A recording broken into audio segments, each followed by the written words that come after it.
welcome to the Science Faction Podcast, where science meets fact meets fiction.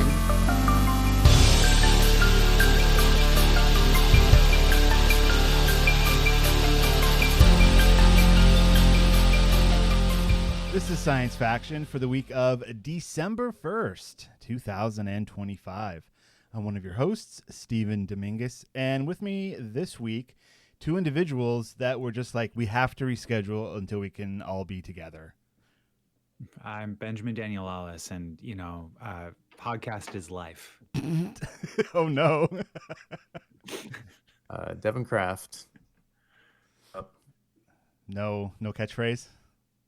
No catchphrase. That would be your catchphrase. It'd be like, Devin Kraft. No catchphrase. No catchphrase. Nope. Just no further questions.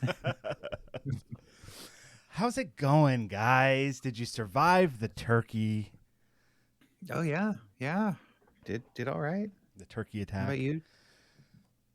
I survived. Oh, did you say to Devin? Sorry. No, I couldn't tell what he said. So yeah, you go. Oh, all right. Yeah. My big claim to fame this year is that I hard-boiled 36 eggs, and then Martine made them all into deviled eggs, and they all got eaten because that's how we roll around here. That's a lot of eggs, you guys. It's a lot of eggs. Yeah. So many eggs. My egg delivery, my free egg delivery business has slowed down as of late. But yeah, I mean, that was it. We went down to Santa Maria and had food and came home. It was not a big deal. It was pretty nonchalant. No big stories. What happened. We move on. There was it was so just average. Like, there was no drama. There was no high points. It was just dinner. Yeah. I mean, good, I guess. Okay. All right. I mean, I got a visit from our number one listener, Martha, came to my house and was like, "You guys have the best podcast ever, and I'm your biggest fan." And I was like, "Oh," and I blushed, and then I signed merch for it. No. Yeah. Well, I mean, like that. I mean, that's just it, right? Like when you're a host of a podcast such as ours, like I tell everybody I meet, like, hey, I'm on this podcast. I'm really proud of it too. Yeah. 'Cause we put a lot of effort and time into it. You certainly do. And yeah. Both of those things. Anyhow, no, it was great. Had my mom visit us for a few days, and we had our traditional Thanksgiving dinner. Had a bunch of my in-laws over.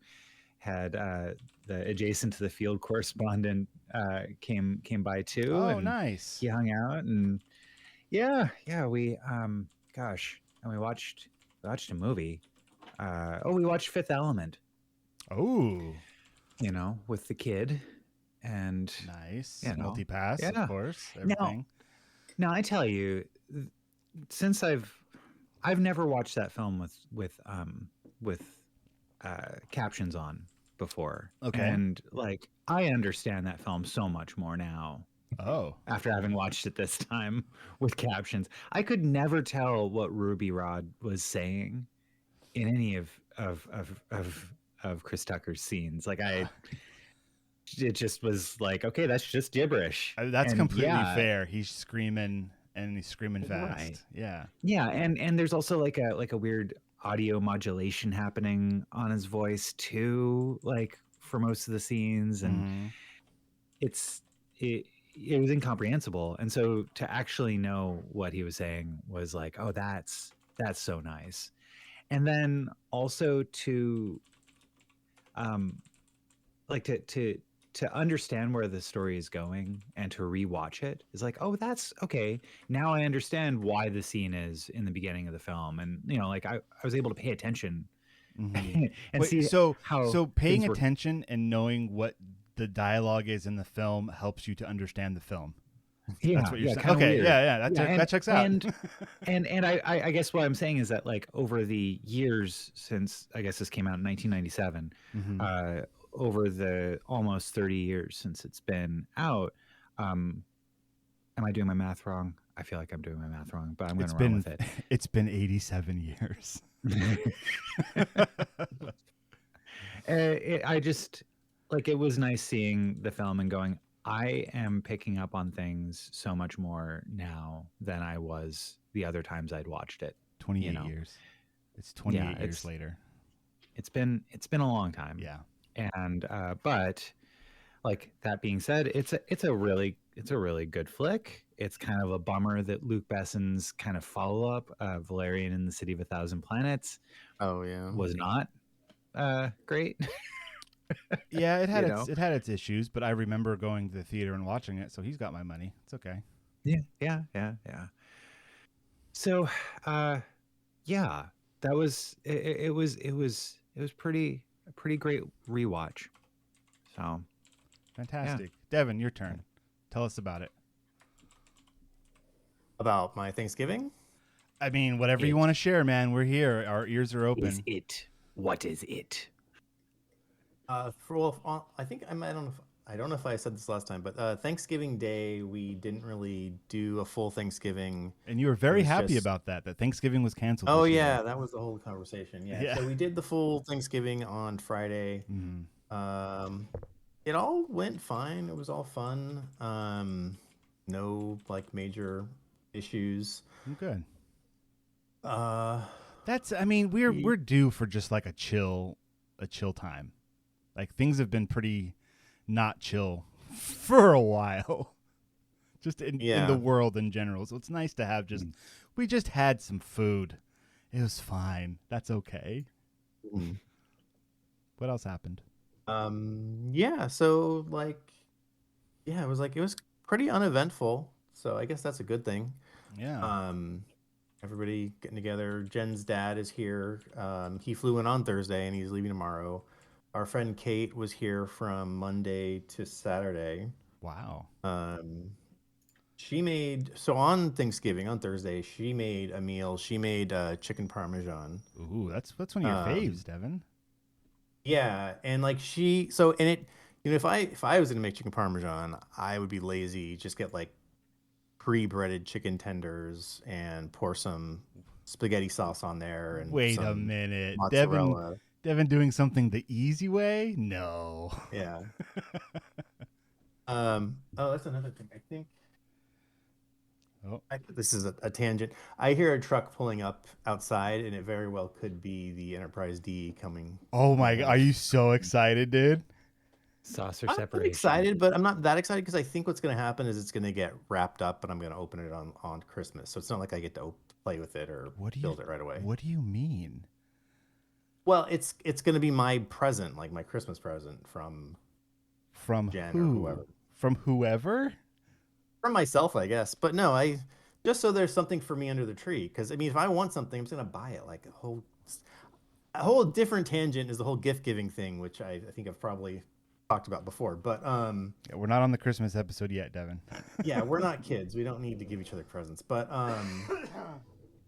all right, let me just cancel all the gifts I bought for Devin and done.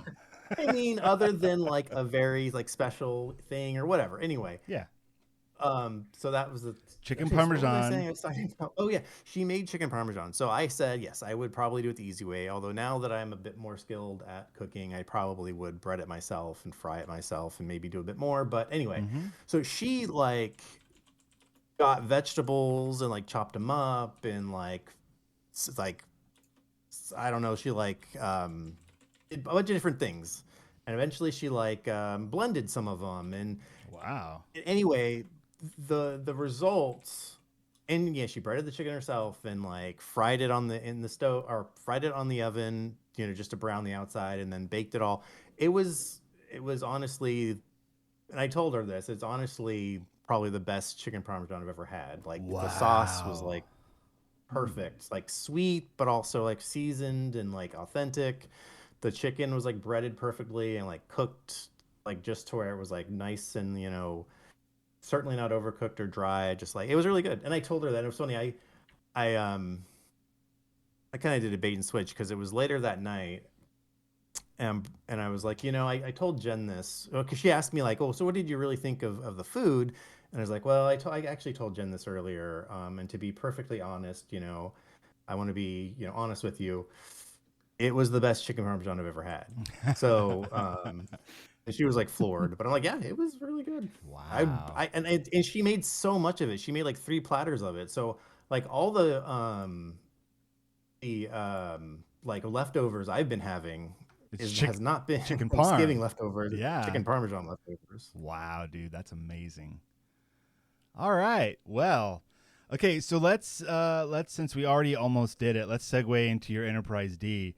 So we've talked, we mentioned it before in the podcast that there is a Lego set of the Enterprise D, the next generation style Enterprise, for those that don't know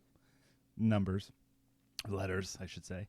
Yeah. And you were able to purchase one. You texted us that you were digitally in line to purchase one, and then it happened. Tell us the story. So they went on sale on it's a Black Friday thing, but they went on sale at midnight on basically Thanksgiving night at midnight, which would be the next day Eastern time. So for me, that's 11 o'clock. And I'd seen like, oh, if you order it over the weekend between Friday and Monday, you'll get the shuttle with it while supplies last. It said. I'm like, well, if they're expecting to take orders, all weekend, it must not be like that urgent. So I didn't even log on until like 11, like 10, because I was like doing something else. I'm like, okay, cool, it's time. I'll get online. And then I showed you guys the image, but it's like you're at the Lego website, but it says you're in line. So this will automatically refresh every 20 seconds while you're waiting. You can play this game. And I was like, okay, well, I guess I gotta wait. And then actually Kate also, she's like, oh, well, let me get in line on my phone just in case. And she got online on her phone. I'm like, well, since she got on after me, I'm probably gonna get on first. But then of course hers like logged in first. Whoa. Got through. Which is weird. So I'm like, what is this whole digital line thing? It's all, yeah, like this line thing is BS. It is. It's all BS. So I ordered it through her phone, but it's a good thing I did do it like that at that time, because the next day I saw plenty of headlines posting like sold out. They're taking back orders. It'll ship in February, but it won't include the shuttle. Like you basically had to buy it right when it went on sale, which I luckily did. And so and then I got like an order confirmation, and then I was like, I wonder how long it's going to take to ship. And then like the next during Friday, which would technically be the same day, I got the tracking information, and it said it would arrive on Tuesday, but it was 2 tracking numbers because they ship the Enterprise itself separate from the shuttle. Although the shuttle, it's not just the shuttle; it's the shuttle and 2 other gifts. Because when you spend X amount at Lego, they give you gifts. Yeah. To apologize for their high price. Yeah, so there's 2 boxes coming, and I don't even know which is which. So one, they both said they come Tuesday, but then I checked yesterday and it said one of them was already like in town and would be delivered tomorrow. So I actually don't know if it's the Enterprise or the add-ons. So, but I'm pretty sure it's at the door right now. So maybe during the break I can go check it out and let you know. But yeah, definitely. I'm excited for you, man. That's awesome. So that was cool. I got that. Sweet. That's that. Well, to kind of go back to Ben's talk about rewatching The Fifth Element, I started watching Jurassic Park with my eldest daughter. And so we do this thing at like our bedtime routine because we have the girls are separate in ages enough that they have different bedtimes right now. So we have 7 and 10. And the 10-year-old gets to stay up like half an hour longer, and then she gets to read for half an hour after that. I thought those were the times that they got to go to bed. Like one goes to bed at 7 o'clock, the other goes to bed at 10 o'clock. It's like, that's quite a difference. that would be insane. No, the youngest goes to bed at 8, and then 8:30 for the other one. Then she gets to read until 9. So what we've been doing recently. See, the thing is, they're out in the wild right now in my house, and they're supposed to be doing chores, and I don't know, and I heard a noise. Anyways.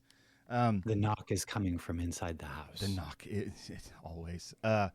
So one of the things that we do is she has like that half an hour time, and we do different things during that half an hour. But recently, she's been watching like Gilmore Girls with her mother and talking about life stuff.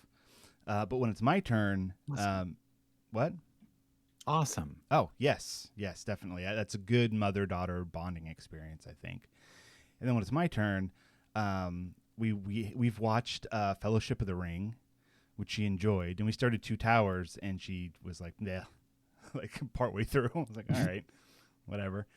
And I've been playing a lot of Jurassic World Evolution 3 on my PC, so I've been diving back into Jurassic Park stuff because it's cool and I love it. So I mentioned to her, I was like, "Hey, when I was a kid, I watched this. I think I was 11, and you're 10, and so if you want to watch it, like we can watch it." And we watched a trailer, and she was like, "Yeah, I want to watch that." And I was like, "Cool." So we started it the other night, and we got from the beginning all the way up to they're about to start the tour. So it was the raptor intro, the amber mines, the dig site, the helicopter ride, Mr. DNA, like all of the setup has happened. And she had questions along the way, like with Dodson, like who is that? Like after that whole scene between Dodson and Nedry and the Barbasol can, she was just like, what was all of that? It's like, let me explain. So she's enjoying it so far. We haven't gotten to the dinosaur stuff yet, really. But she says she's enjoying it, so I'm excited to share that with her because Jurassic Park is amazing, and if she likes it, that'd be great. Because we struck out on the Star Wars thing, so maybe we'll get into dinosaurs. We'll see. So, like, okay, What's that? how far have you struck out on the Star Wars things? Because I mean, she likes the rides.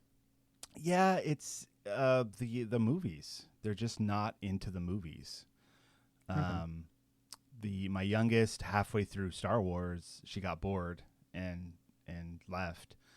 And then the last time we tried to watch Empire, we couldn't get through Hoth, through the Hoth sequence before my eldest. I think she might have been like 9 at the time, maybe 8.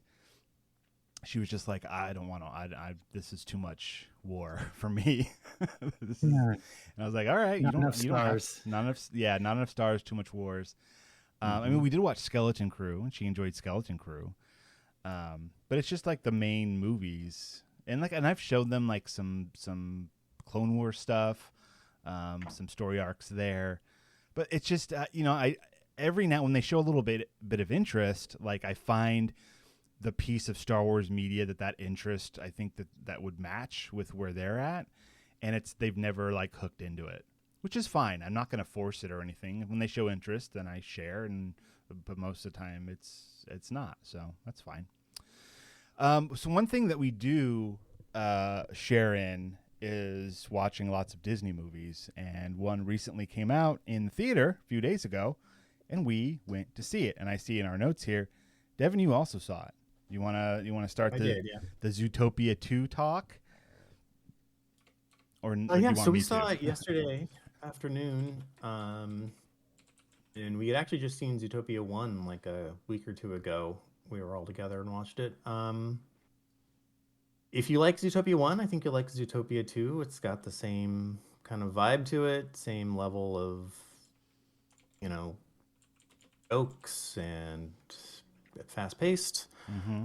And I think they do a good job, like they did with the first one, of having a social kind of commentary or having a social issue be kind of the driving force behind the story, which I think is kind of cool. What was the social issue, Devin? Well, so it was about basically erasing a culture from history. Yeah. In this case, it was the any like reptiles. So yeah, which I guess if you think back to the first one, there were no reptiles in the city. Mm-mm. And I wonder if that was intentional or just happened to be like they were just focused on a certain type of animal. But they make it clear in this one, like, oh, Zootopia is for mammals, basically. Yeah. And that's why you don't see any other type of animals. So then you learn in this one that everyone in Zootopia is afraid of reptiles, particularly snakes. And that's all been kind of like a propaganda campaign in a way. Yeah. And so you learn about that history, and then the whole story is them trying to kind of fix what happened to reptiles, because there's it's very focused on like this rich family that caused this to happen and is taking credit for Zootopia being this as functional as it is, primarily because of they call them like the weather walls, because they're able to have the different sections of Zootopia that have different environments for the different animals, but yet also be able to mingle and interact, going through the walls to different environments. And it turns out, well, I won't spoil it, but anyway, so in that process of having the weather walls, they were able to kind of erase the reptiles. And so it's about that history. Yeah. It's, I mean, I put it in the notes here. It's about, it's about World War II, you guys. It's about the attempted erasure of the Jewish people is what this movie's about. Just like the first movie was about systemic racism and police. This one is straight up like a people, the Jews, have been completely erased from Zootopia. These reptiles are gone, and like that's really where that's really where it ends. There's no other kind of like pointing out to that's exactly what it is. But that's exactly what it is. Well, did a writer like it is, but it can also be expanded to other situations where this has been attempted. The Holocaust isn't the only time there's been a genocide and an attempt to erase people from history. That's like true. Your writers say it was specifically World War II? No, this is just me. That's just the most obvious parallels. That's just the obvious parallel that as I was watching the movie, I was like, oh, okay. And I mean, they kind of hit it home a little bit when they're looking for the snake, right? There's like the one main snake. And then they go to an alpine lodge and go up into the attic where he's been hiding. Like there's some really good parallels in there. Yeah. Anyways, it's as you say, Devin, it could be related to any genocide or erasure of people. And that's what it's about.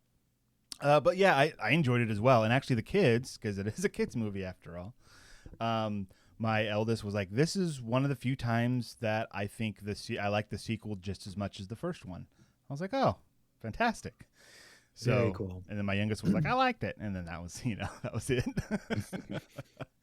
So yeah, Zootopia 2, they did it again, I think. Is a really good movie. The marsh area, I thought that was cool. Like it was like another area that we haven't really seen. And we don't see reptiles. I mean, we do now, but reptiles are missing from the first one. Also, birds. So from the first movie, I did watch some behind the scenes stuff whenever, and they were like, yeah, when we were making this movie, we had to pare it down to one animal type just for our own sanity, because otherwise there's too much going on. Which then leaves them room for sequels then to be like, oh, we can introduce these animals and have a story that involves them. Yeah, exactly. And like we've got Zootopia, like the center city in this world, but we haven't explored really outside of Zootopia besides, was it Bunnyville or wherever Judy Hopps comes from. And even there it was like mixed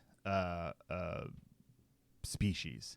So yeah, there's still a ton of room to explore. Something I did notice though is that it appears fish don't count, because in the marsh scene there were fish for sale and different animals eating fish. So apparently there should not be any sentient fish, and if there are, then this movie might be horrible.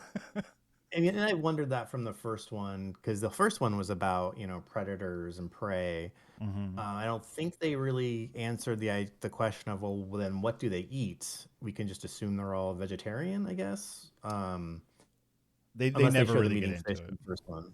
But yeah, and I was like, this one, I also thought, I'm like, I definitely noticed, okay, they eat fish. That's something they can eat. And then also at one point they show like a fly on the ground, and then one of the lizards like sticks its tongue out to catch the Okay. fly. I'm like, Right. So okay, so insects don't. insects. Mhm. I'm like, okay, so we're not just vegetarian or vegan. There are some, animals, Pescatarians. broad sense we can eat.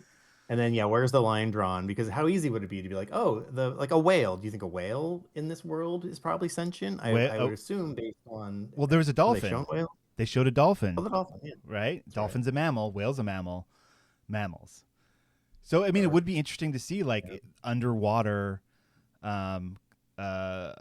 part of the city or another city where it's like whales and dolphins and That sea turtles could and be stuff. the next movie is they're like, well, where do we get our food? And it's like, oh, well, you've been eating all these things. Those are actually just as, important as you guys are. Like, why are we drawing a line? Especially when you don't have the line of humans versus everything else that we make.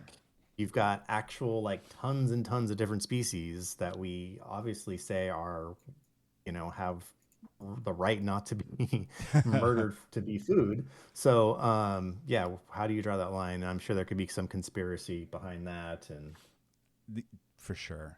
And also, don't think too hard about that ice cream scene in the first movie because that ice cream had to come from milk. Milk comes from cows. Cows are mammals. What were they eating? I thought about that too, actually. I thought about the whole vegan thing. I'm like, but in this world, if animals who produce, it doesn't kill the animal. It's like, milk, like something that's produced from an animal, Mm-hmm. and they're sentient, they can make the choice. They can say like, well, yes, that's Oh, okay that you take my milk, or I produce the milk and sell it, and I'm okay with that because I make money off of it and I can make the choice to do it or not to do it. So actually, animal products like that might actually be okay as long as it's done ethically and with consent, and yeah, they get reimbursed for it. So yeah. That that's actually a possibility. But that could be a although then it's whole weird, chickens storyline. selling their eggs. Like, oh yes, you can have my unborn child to eat or make a Well, cake out of, it's but an not unfertilized fertilized. egg. I know. That's different. I mean, that's a You're whole right. nother That would thing. be that's a whole nother thing. Yeah. Yeah, but yeah. Food in Zootopia, that they could have something massive there to like, but like what would the parallel be to our world? I think it would be like processed versus unprocessed food. Mm. Like that's where Yeah. they could Farming, like farming fish as opposed to catching them freely, or something like along those lines, where it's like, well, okay, we can eat animals or at least fish or what we deem to be non-sentient based on the arbitrary rules of a fictional world. Well, I was thinking more along the And lines of like the predators, like what do the lions eat, right? Like I would well, yeah, imagine I mean, protein there are plenty rich. of animals that are, you know, vegetarian or why can't I think of there's carnivore, omnivore, herbivore. There's plenty of herbivore animals, but yeah, Yeah, and it's omnivores can eat plants. I'm sure they would need supplements or something for the missing meat. But yeah, yeah, that's what I'm trying to get at is that the protein could be some sort of farmed thing that is then processed into a meat like thing for the carnivores, and they're like, this is ultra processed food. We want natural food, and like there could be an issue there, you know. yeah. All right. Anyway, enough Zootopia talk. Enough of everything else. I hope you guys are still watching Pluribus. We're not going to talk about it though because we're out of time. Let's move on to future or now. Now. What do we got, guys? Ben, actually, I haven't heard you talk in a while. I want to hear. What you've got. A few years ago, I came across this software that is cross-platform that seemed to be really cool. It's called Freeder, and it's an organizer for basically anybody that does work or does things online. Okay. And the basic idea is that it is a web browser that has windows inside of it that are different. I guess you could say like Windows to web services. But it also includes like one click, you can open up a folder on your computer. Here's another click where you can start a Pomodoro timer. Here's a search bar where you can look up documents for different stuff. And but on top of that, then you can also place your web browser there.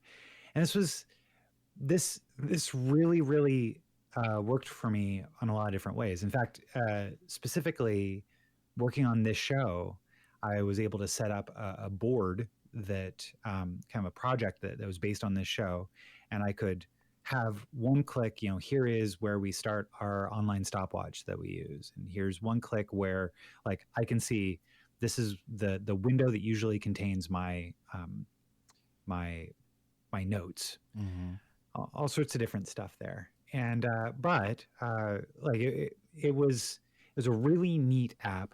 And I said, I'm going to get the pro version, which unlocked a bunch of different, removed, that you could only have like 3 projects at a time.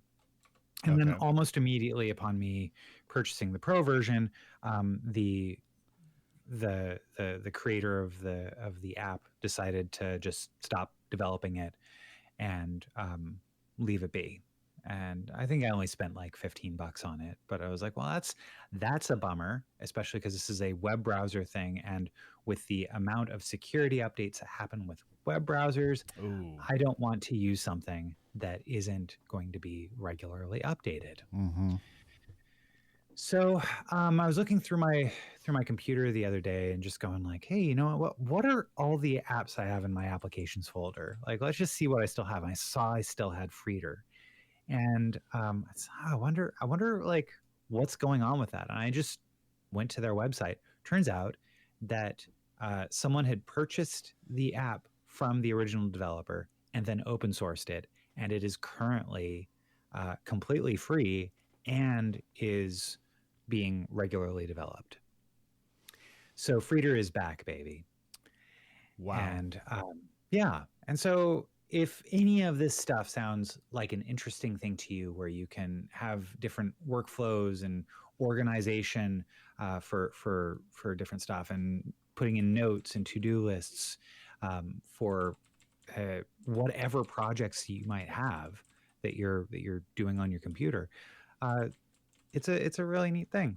I like it a lot. It fits the way that I do things pretty well, and there's a lot of power stuff that goes on to it. If you find yourself on the command line often, you can pre-write scripts that you can just click once and it does it, instead of you having to type out the commands to do it.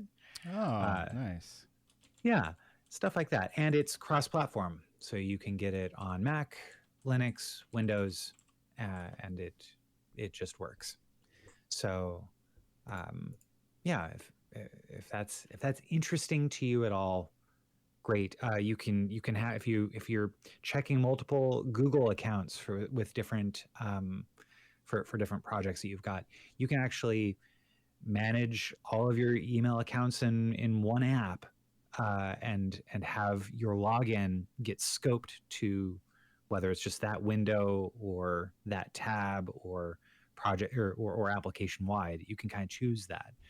So I don't know. Like if you have multiple kids that have been assigned Gmail accounts via their school, you can wrangle all that together. Yeah, or if you have multiple Gmail accounts because maybe you are maybe you're the PTA president at your son's school, and you have to check their Gmail, but that's a different Gmail than the one that you have. You can get Gmail accounts for free, and you just have to sign away all of your privacy and soul for it. But so since we've all done that, if you've got multiple of those, then why not give them more information? But if you're like, oh man, I have to sign out of this account and then sign into another one, well, here this app allows you to not have to sign out in order to go into another account. Great. Yeah. Sounds a bunch fantastic. of other things. Yeah. Yeah. So I very much like it. If it sounds at all interesting to you, check it out. Freeter.io. That's FREETER.io. They are not a sponsor of the show, but they also are completely free and open source and have no telemetry or tracking. They respect your privacy, which I love that in the software that I use. Great. How many clicks out of 10 do you give it?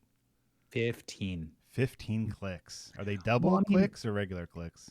I mean, just think about it. Like, what will it take you if you're using an app and you're like, oh, hey, I remember using that app like 4 years ago. I wonder what they're up to, and you thought it was dead. Like, what would it take for you to like it so much that you go back to their website to figure out whether it's still around? That's significant.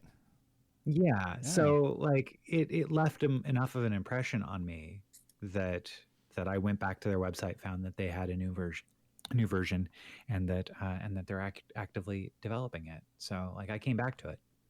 Excellent. Not a lot. That doesn't happen very often, So Ooh. Good. Very good.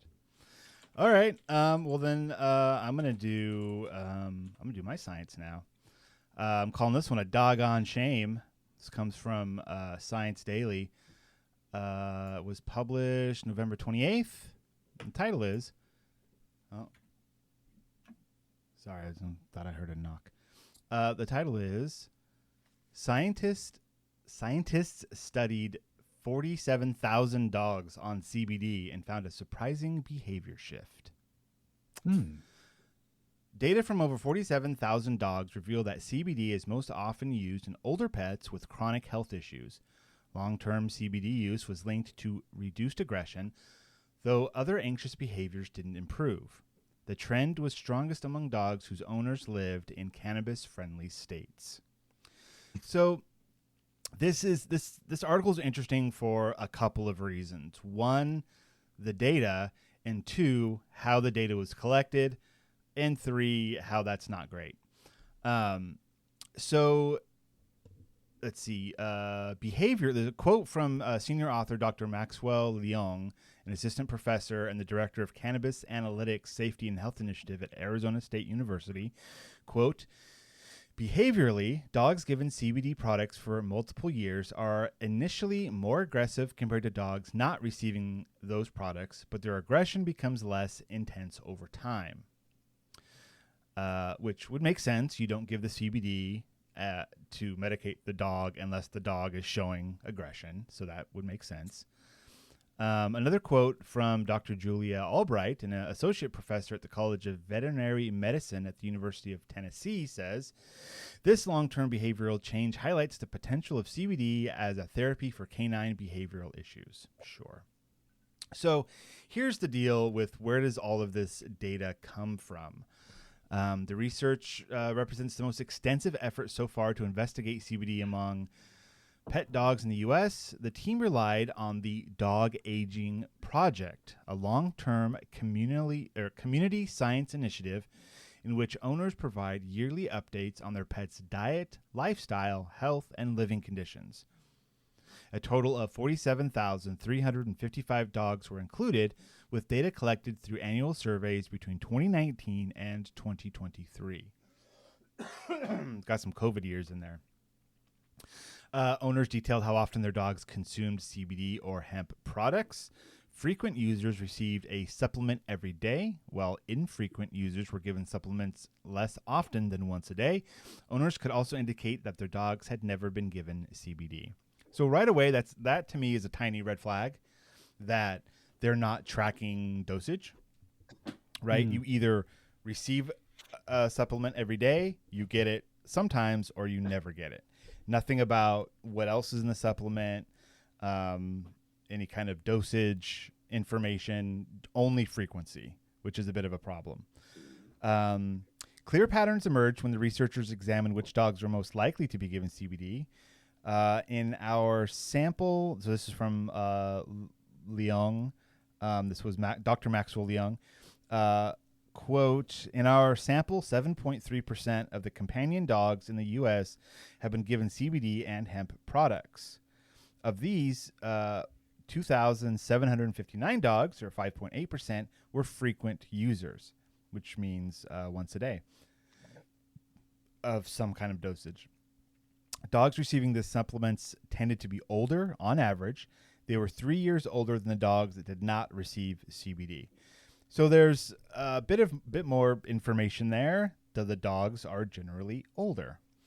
Let's see. Several health issues were linked to higher CBD use. The strongest association was seen in dogs with dementia, 18.2%, followed by those with osteoarthritis, joint problems, 12.5%, and those diagnosed with cancer, 10%. A little bonus here, dogs living in states where human medical cannabis is legal were also more likely to receive CBD.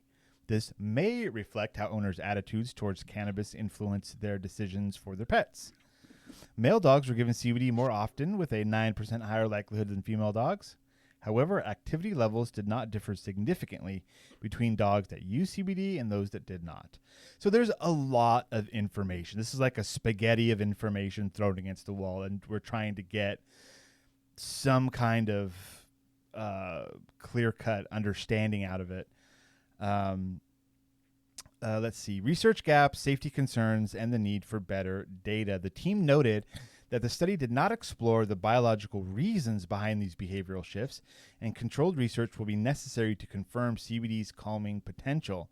They also pointed out several limitations in the available data, including possible owner bias and the lack of detailed information about CBD dosage, product formulations, administration methods, and sources.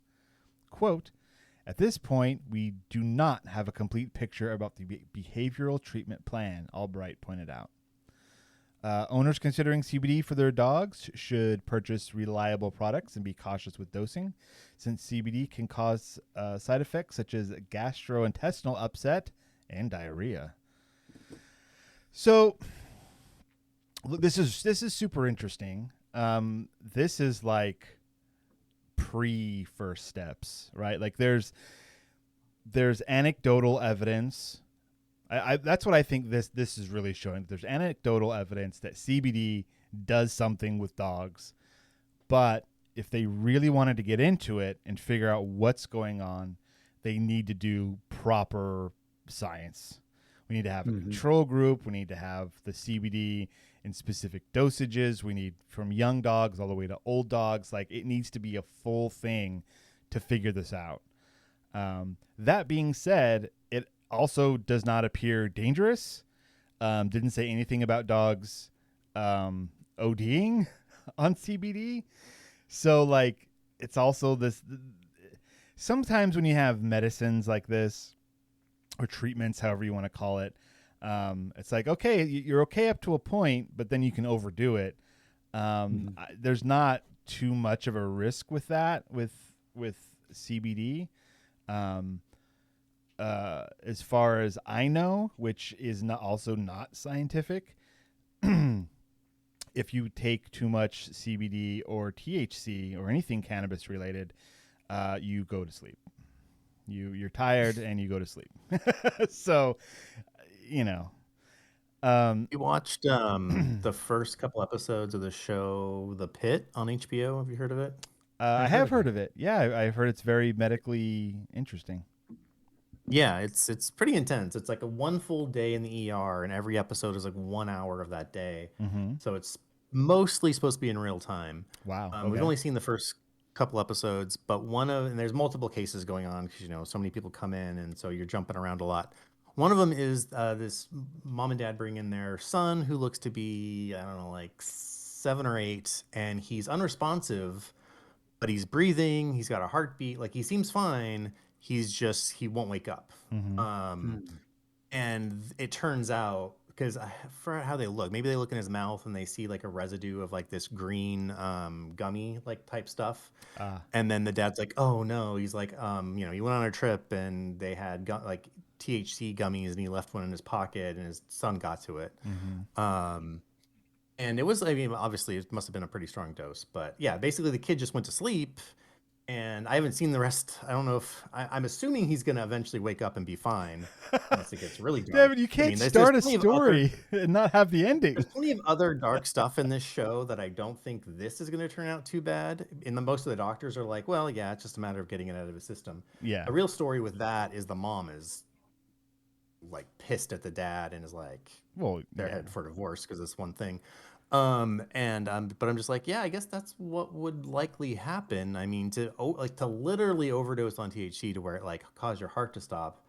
I'm sure it's possible. I don't see why we would do a test to figure that out, but I would assume it would be like so much that it would just be insane. Otherwise, you're just kind of gonna go to sleep or throw it up or there's a term called green out, which is like a blackout. When you drink too much, a green out is you've got too much THC and your body just pretty much says, as far as I know from the YouTube videos I've watched, the body pretty much says, go to sleep this off.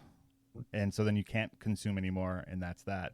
And there is a limit, or there is a point where THC, I don't know if it's THC and CBD, there is a point where it becomes deadly, but it's so high that it's like you're not going to get there, right? Like when you hear the studies, it was like, oh, and if the rats took 500% of the recommended dosage of a thing and they were fine, and you're like, okay, you can't get there naturally, right? Like you can get there in a laboratory, but if you're eating a whole bunch of gummies or you're smoking a bunch of weed or whatever it is, your body gets to a point where it's just done way before it becomes deadly, is what I've heard.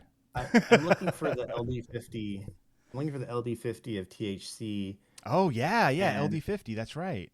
It just looks according to the AI overview, it says unknown. I'm sure if I dig down, there might be a better answer somewhere. Well, once they do the autopsy on Snoop Dogg, we'll finally have an answer. But I don't I mean, there are people that consume this stuff like crazy. Toxicities. Looking on Wikipedia, edible forms of cannabis often contain tens to hundreds of milligrams of THC, much more than the 32 milligrams of a typical cannabis cigarette. 32 milligrams? Wow, that seems like a lot. In the whole cigarette? Yeah, that makes sense. Well, anyways. So if I figure it out, I'll let you know. Yeah. Devin is going to do some research. Either by finding the answer online or through my own experimentation. We'll get there eventually. Devin, are you dead yet? No. All right, keep going. Eat a few more gummies. All right, with that, we're going to take ourselves a little break. When we come back, we are diving into the book club for the week. It is Welcome to the Medical Clinic at the Interplanetary Relay Station by Carolyn M. Ben, you know how to pronounce this. Joachim. I always say it wrong. Joachim. It's a choose your own adventure styled story. You can go through it in about 5 minutes.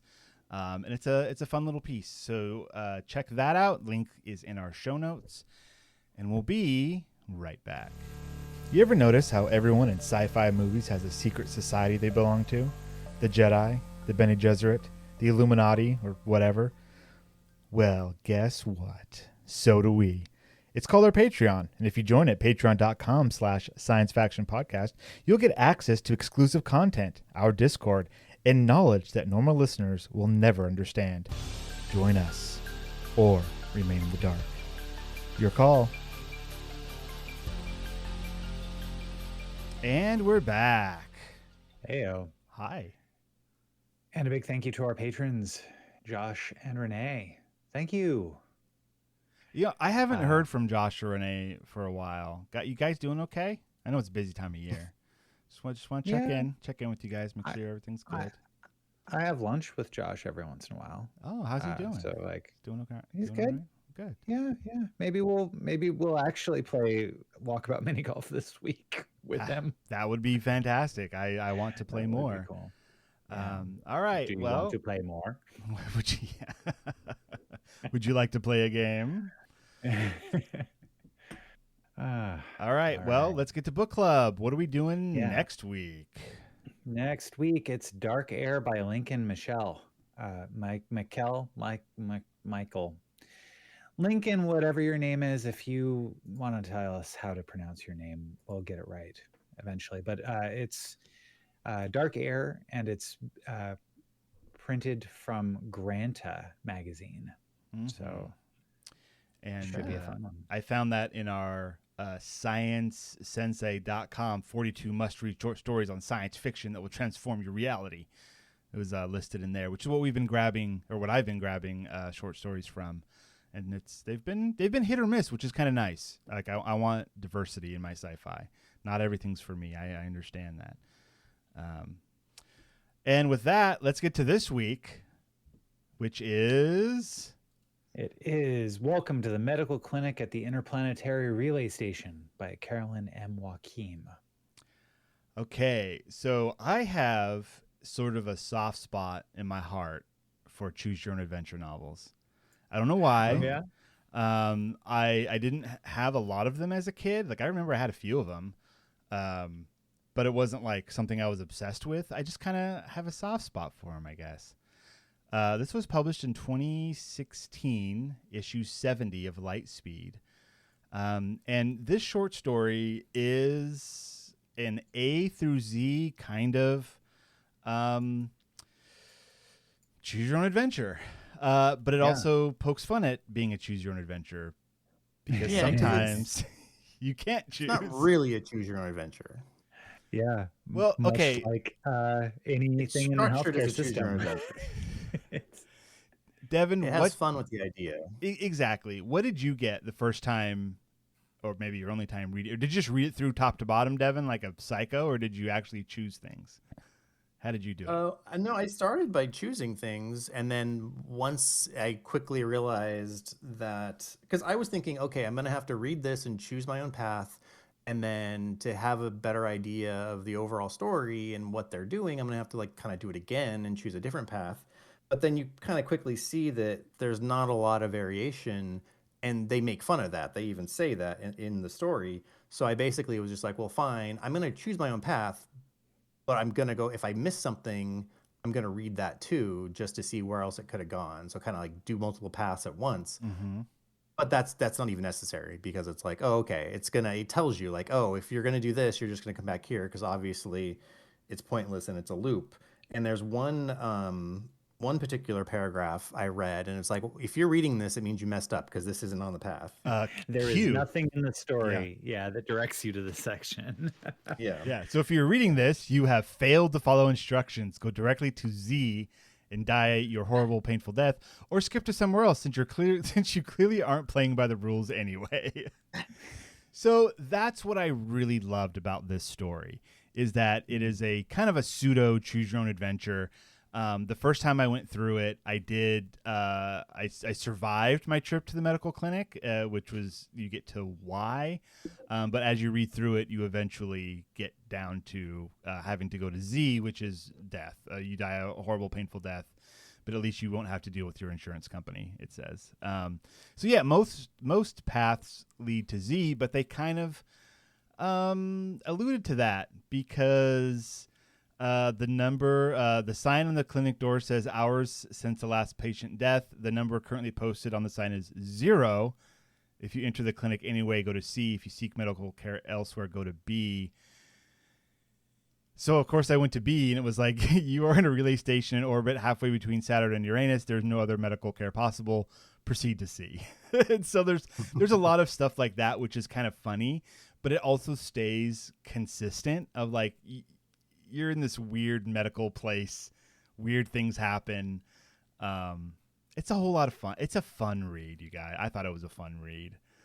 What was your general overall thoughts on it, Devin? Was this a fun experience for you, or was this frustrating? Somewhere in between. No, it was a fun experience. I didn't find it frustrating at all, because I mean, once you understand the point of it, and that just adds to the theme of it. Like it's kind of I mean, I don't know, Kafka-esque in a way. Just the whole like, it's pointless no matter what, you end up in the same place, and it's all just a bunch of bullshit. So that whole vibe. Yeah, that old chestnut. Ben, did you get a chance to read any of this? Yeah, actually, I read it as y'all were talking about Zootopia. Well done. So it went down real easy. Because I think that was what's nice about this is that despite the fact that it could be a tremendously complicated choose your own adventure where you've got a lot of different stuff where you're moving back and forth and, a lot of different branching paths. Mm-hmm. This one is a choose your own adventure in terms of the vibe of it, but less so in terms of branching paths. Like it has the path that like breaks off occasionally, but then like they're like, no, you're going to get you back to the main path here pretty quick. So like generally just running generally just running top to bottom, you're generally going to get everything that this is. And I think it's really nice because thematically that works because as it says, in the clinic as in life, decisions that seem important are often ultimately meaningless. In the end, all of us will die and none of this will matter. Which is an incredible thing to say in a choose your own adventure story.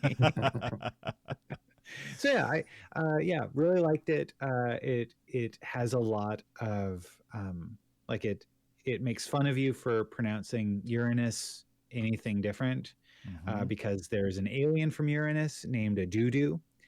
And so the doo-doo from Uranus. Seriously, are you in 3rd grade? Stop pronouncing the planet as your anus.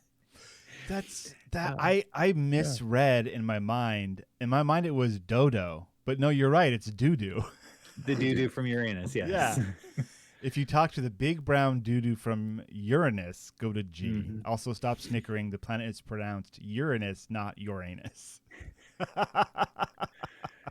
Yeah.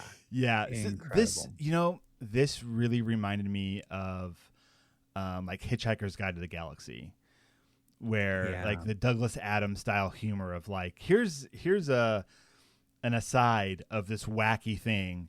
Okay, let's go back to the story. There's kind of a lot of that in here. And I say a lot. This is a 5-minute read, but it's in there. There's like the slug monkeys and just the wackiness of it. The Tamarindian space mite with poisonous venom, sharp teeth, and a fondness for U.S. tax law. Like there's stuff like that in it, which is fantastic. And all roads lead to Z, which is you die a horrible, painful death. I think that's Z. It's at the end. Like it all makes it's just so good, you guys. Like what a fun piece of fiction.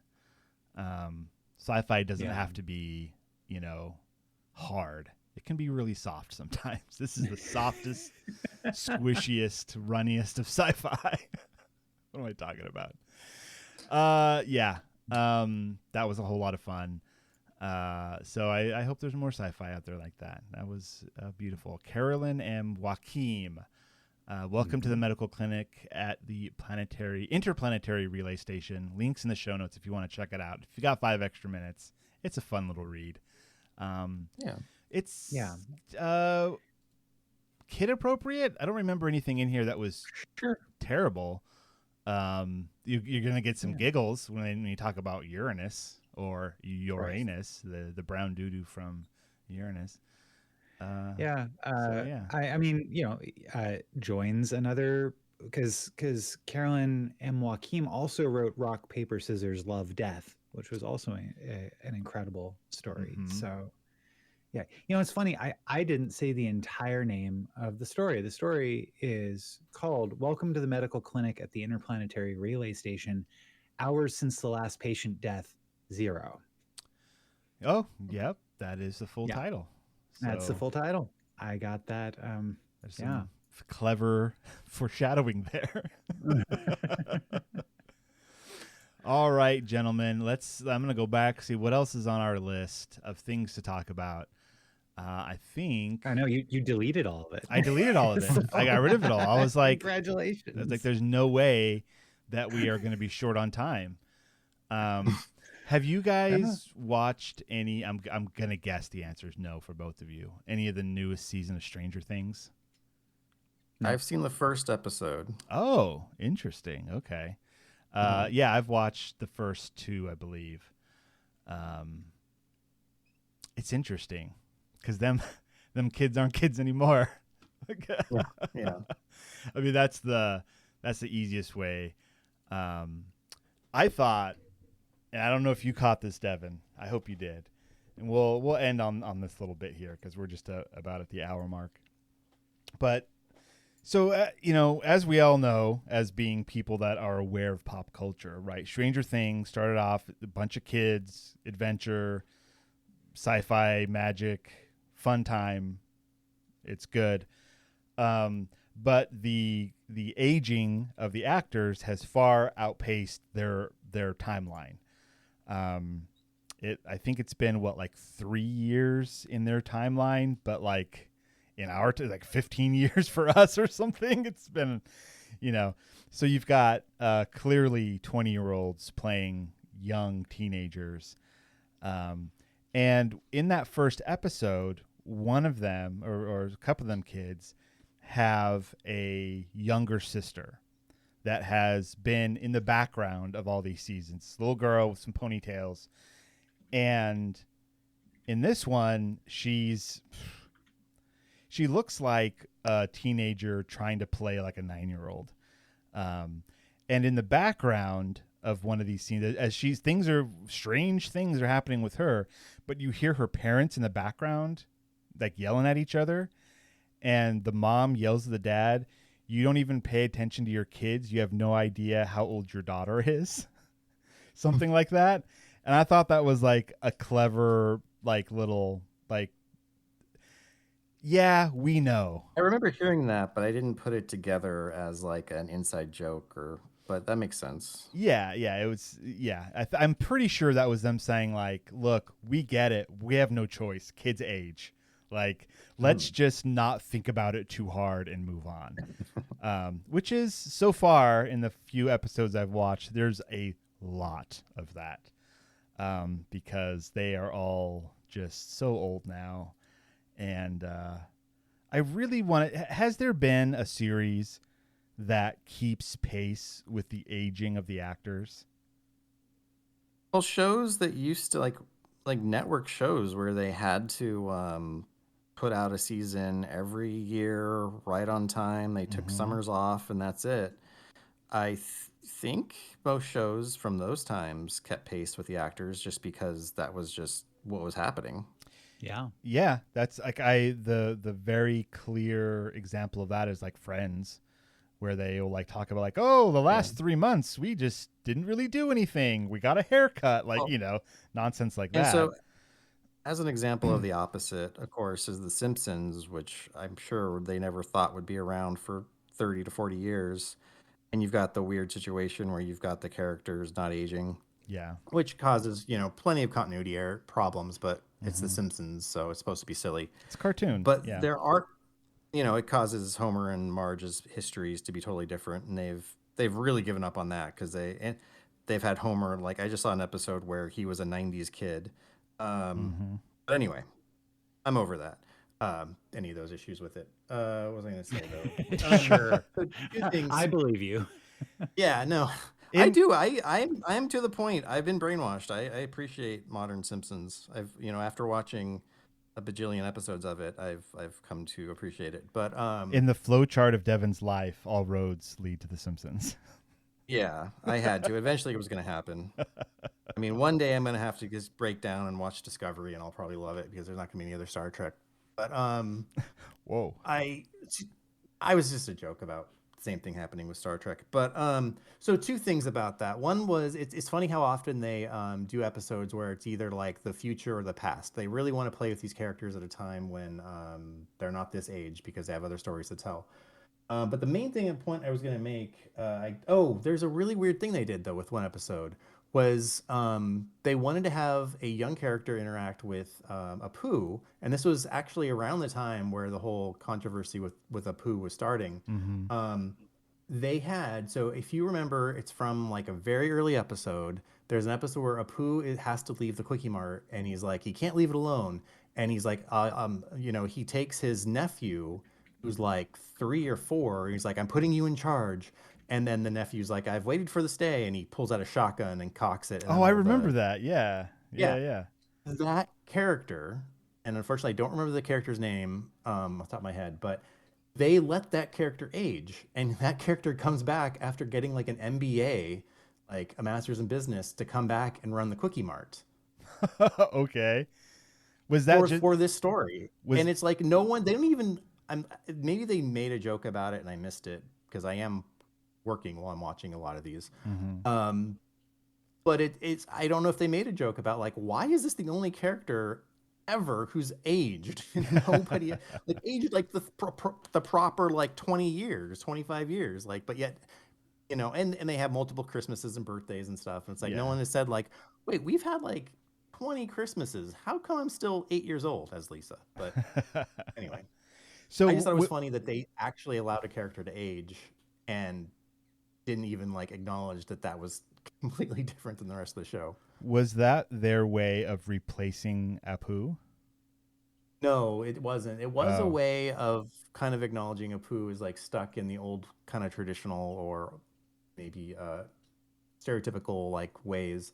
But okay. I actually watched a video. Not only am I watching The Simpsons, I'm watching analysis videos of The Simpsons. Nerd. But sorry, in the words of Homer, nerd. Because why not? There's exactly. A webpage called The Real Gyms. He does a lot of stuff, and it's pretty interesting stuff. But he has a video on Apu and going over the controversy and how the show has tried to deal with it. And basically, there's this episode I'm talking about, and then there's one other time where Marge is reading stories to Lisa at bedtime, and a lot of these stories are like old stories and they're problematic now. Mm-hmm. And she makes a comment about how, well, at the time when these were written, it was okay, but now we've learned that it's not okay. And it's very clearly a reference to Apu. I think they even like look at the camera when they say it. Right. And I remember watching that episode and being like, okay, yeah, that's true, and I guess that could be about Apu. But he makes the comment in the video. He's like, and this pleased nobody. Like, hardcore fans thought it was a dumb thing to say. People who are like, think Apu is too much of a racial stereotype to keep being a character didn't like it. And so basically since then they've just not had, they will show Apu in background scenes, like just as part of a crowd, but he has not had like, it's been like 5 seasons since he's had a speaking role. Oh, wow. And even the actor who does Apu has said, well, I'm not going to voice him. Like it's inappropriate for me to do it. So if they were to give Apu a speaking role, it would not be him voicing it. Which is also, I'm sorry, I'm just gonna talk about The Simpsons forever. They've replaced all their African-American characters, the voice actors for those characters, with new voice actors, which makes sense, but it's also kind of jarring when you're so used to a particular voice for a character. And they try to match them, but just kind of like vaguely. It's not like when they replaced Justin Roiland and they had to like match the voices exactly. Yeah.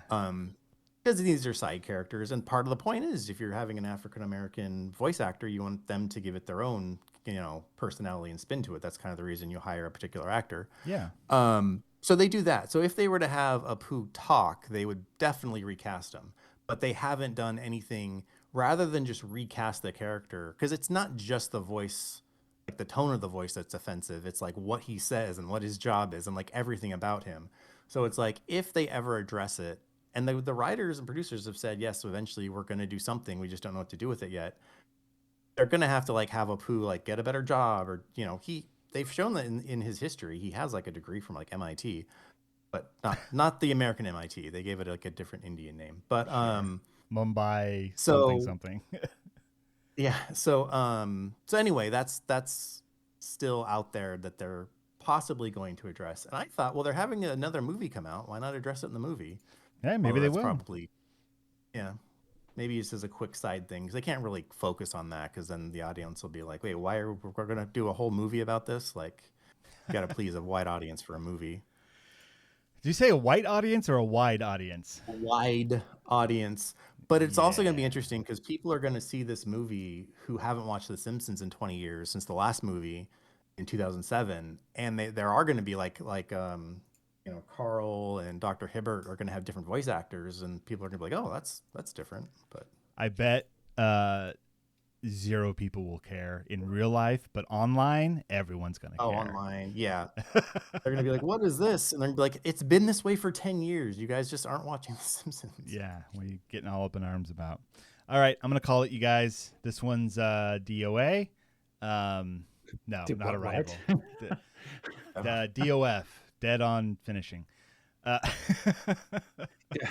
We killed it. We killed it. Is that good? Devin killed it with The Simpsons. Yeah, It's either Simpsons or South Park with you. It's fine. South Park's been really good lately. I bet it has. You guys should seriously watch this season of South Park. It's hilarious. Yes. I say that about every season, but this season in particular. Good. All right. Yes. I probably won't, but I recognize that you're probably correct. I'm so far behind on like real shows that to do a little funny show, I don't know if I can do that. I do appreciate the clips that I have been seeing. Oh, from for sure. like a political standpoint. Yeah, like way cool. Awesome. Mhm. It's tremendously important that media like South Park in this day and age is being made, and that media corporations are standing up to anybody that says it shouldn't be made. Like 100%. So yes, Devin, like on from a that standpoint, like, yeah, go get him, brother. Generally, yes, but it is South also Park's- it's also entertaining. If you actually did watch it, you would enjoy watching it as more than just like a political statement. You would also enjoy. It's entertaining. Yes. Yeah, generally That their humor does not always land with me. Well, you probably would Generally, yeah. So, but also I have enjoyed what I have seen from the little clips that the algorithm has been feeding me. So, like, yeah, definitely. Check it out. Devin, do you have any? I don't think I'll go for the whole thing. Do you have any final thoughts for us, Devin, about South Park or Simpsons or anything else? You people should still be watching South Park. Give The Simpsons a try. You've just got to watch. Look, you probably stopped watching The Simpsons around season 10. They're on season 37 now. Just keep watching. Just gotta give it 26 seasons. That's what I was gonna say. So watch up to season 10, and then once you get through the teens, about the mid-20s, you'll start to like it again. And then by the early 30s, you'll actually appreciate it. And by the mid-30s, you'll think, oh, this is a pretty good show again. All right. And that's the Florence Nightingale effect. No, what's the there's an effect where it's like, oh, it's not Florence Nightingale. That's falling in love with your nurse. Yeah, no, I know what you're saying. I for some reason I want to say Munchausen, but it's not that. It's it's not that one. It's where you identify with your prisoners. You become. Yeah. Oh my gosh. Stockholm syndrome. There it is. Stockholm syndrome. Yeah, the Simpsons Stockholm syndrome. Anyways, Ben, do you have any last words for us? Yeah, to keep with the theme of medical stuff, a man went to the ER. He had 24 toy horses stuck up his bum. Doctors listed his condition as stable. Good night, everybody.